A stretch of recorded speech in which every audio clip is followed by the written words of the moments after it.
So what's interesting is you have a real social consciousness. So how do you imagine what will be the world after?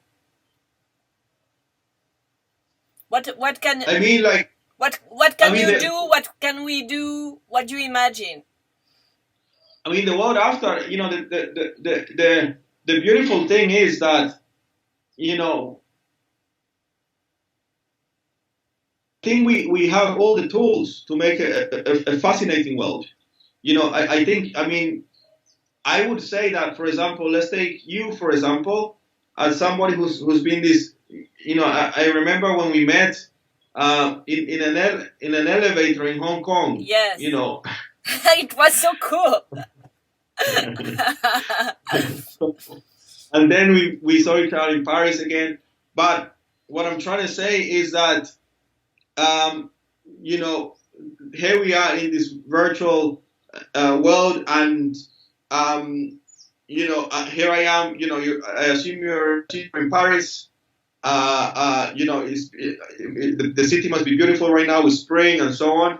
I'm in this village, surrounded by nature. So I think that technology, if we really allow technology to be part of our lives, and there could be this very beautiful marriage between technology and nature. If we allow if we give nature back space, and if we allow technology to be to be much more embedded in our lives, both in practice, in professionally, personally, that we will have a much more fulfilling life, I think. So, but what can we do? Of course, there is and I must be aware, because I think it's very important, is that within that you have the complications of social strata, and those who might be in a better place to take these decisions, to not to travel and to work remotely, and to make decisions from a remote place, so on and so forth.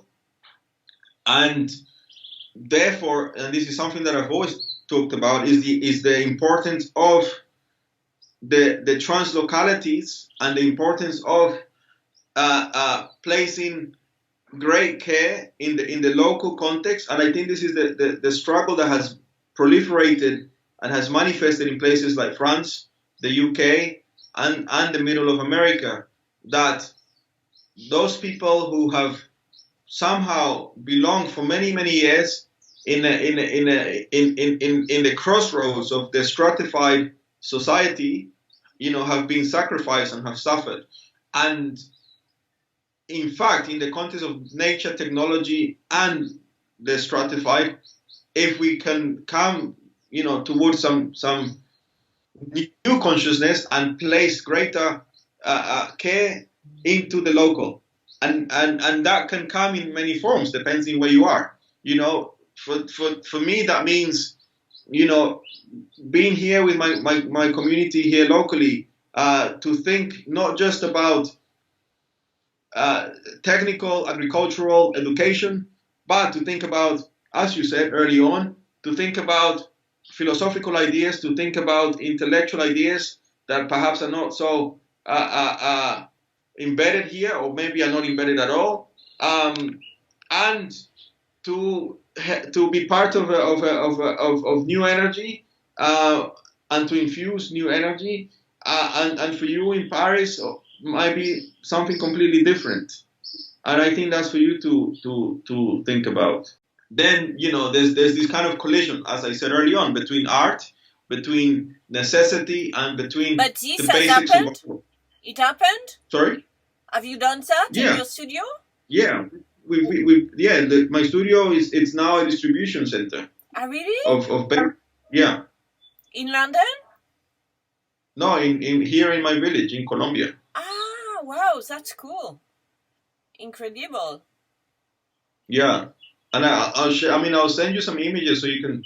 It's a very beautiful thing because it's the literally my tools. You know, I work on the floor. I work in this platform. I made this floor platform to make my work, and the platform is effectively something that is now hosting these sacks of of food that me and my friends are putting together to then give to certain people in this terrible crisis. And So since when do you do that? we started a month ago. Wow, that's Yeah. impressive. So it's here, like I said, it's not about really the. Of course, we're doing it, with care and protecting ourselves and so on. I mean, thankfully, the virus has not hit the village as such, but as I said, this is a preventive measure to really mitigate some of the social collapse that we can foresee.